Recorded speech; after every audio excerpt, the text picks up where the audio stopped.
Hello guys, welcome back. Today I'm going to be previewing a heavyweight matchup in the first round between the Calgary Flames and the Dallas Stars. And I mean heavy, truly, in this matchup. This series is probably going to be the most physical we see of the first round. But how do I see this series shaping up, and which team will eventually win this matchup? Calgary or Dallas? Watch till the end for all of the predictions, and make sure you hit that subscribe button to the Sportsnet YouTube channel for the best sports coverage around. And without further ado, let's get into this heavyweight brawl preview. Now, as a Dallas Stars fan, I obviously want to see the Stars win this matchup, but at the same time, all of my dad's side of the family is from Calgary, so these next couple weeks are going to be really fun for sure. But this series is going to be a ton of fun, and I can also see it going farther than most people expect. I would assume most people probably have Calgary in 4 or 5 games, but I do think the Stars could potentially push for a 6th, maybe even 7th game. And we're also going to be giving this some much-needed representation to this series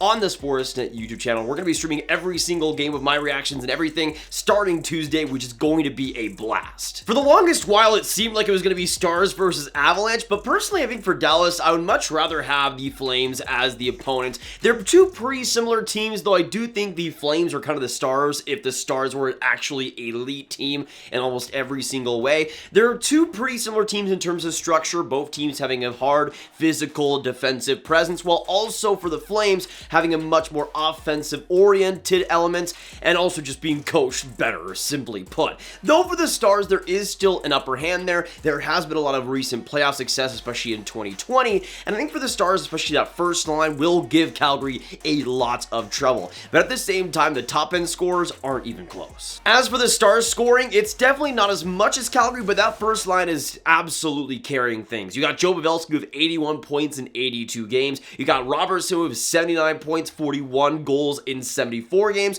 and you also got Rupe Hintz with 80 games played under his belt with 37 goals and 72 points. That first line is really where all the main offense comes for Dallas. Compare that to Calgary, where there's much more depth there. Obviously, at the top, you got Gaudreau with an almost MVP-like season with 115 points. Then you got Tkachuk with 104, Lindholm at 82, a lot of top-end scoring. You got so many other guys. You got Mangiapane right there. Then you have Rasmus Andersson with 50 points of his own, Noah Hanifin, Backlund, Blake Coleman, Dylan Dubé, Oliver Shillington. A lot of solid scoring there, but looking at the actual forward lineups here, Dallas definitely gets beat in that bottom 6. Their best player on the bottom 2 lines is Vlad Nemestikov. Meanwhile, for the Calgary Flames, their third line is Dylan Dubé, Calle Yarncroc, and Blake Coleman. There's no competition there. Calgary will eat Dallas's bottom 6 alive. Now, comparing the two defenses, it's pretty interesting because for the Stars, you got two fantastic defensive defensemen with Mir Heiskanen and Esa Lindell leading the way, though, obviously, with Heiskanen, he can also play offensively in a big role, especially come playoff time.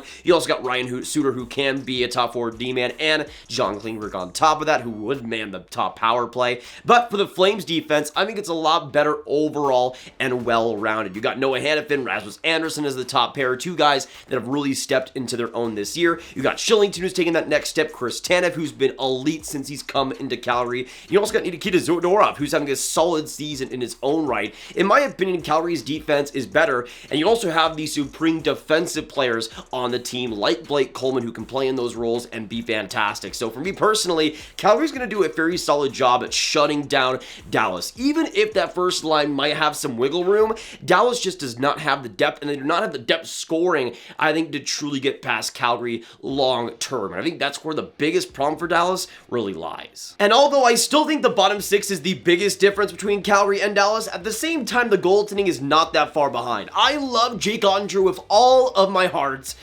but Jacob Markstrom is simply on a different level. Right now, Jacob Markstrom is 5th in goals saved above expected with a plus 16. He's among the NHL's elites, especially this season. Jake Oettinger, on the other hand, in 48 games has a .914 save percentage, 22nd in goals saved above expected. For Markstrom, he has a .922 in 63 games, and also 9 shutouts on top of that. Markstrom is the better goaltender, and although Oettinger is much younger and still has a lot of room to grow, that's really quite it. The Stars have the much younger younger goalie, and I just feel like with Markstrom, he's been there, and he's been a lot more of a consistent guy, and I think that'll definitely help him going into this year's playoffs. You also have that better defense all around in the forward group and the defense core, and in my opinion, Markstrom's job is going to be pretty easy, and he's going to do a great job throughout this series too. And looking at just all the differences between these two teams, and the Flames and the Stars, looking at the Flames top 6, which is better, looking at the bottom 6 for the Flames, which is much better than Dallas's, looking at the defense overall for both teams, which definitely favors Calgary in my opinion, and also looking at the goaltending, which is much more experienced and much more playoff ready, let's just say, in Jacob Markstrom. In my personal opinion, looking at all these factors, there's really only one way that Dallas can find a way to win this series, and that goes back to the structure at hand.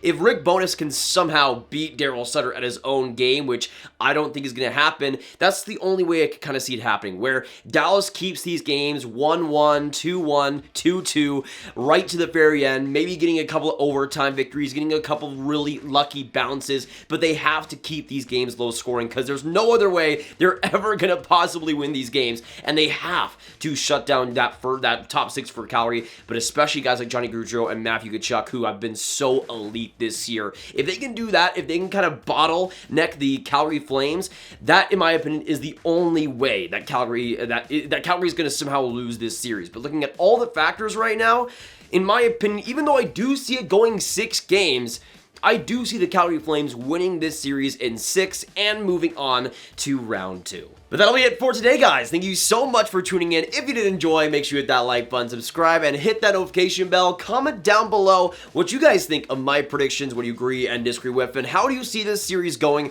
Do you see Dallas winning? Do you see Calgary winning? And how many games do you see it ending with? I want to know all your thoughts down below. Make sure you share this video with all your hockey fans that you guys know out online, Flames fans, Stars fans, whatever it might be. Get it out to them because they need the preview. And of course, I will see you guys in the next one. Have a fantastic day, and goodbye.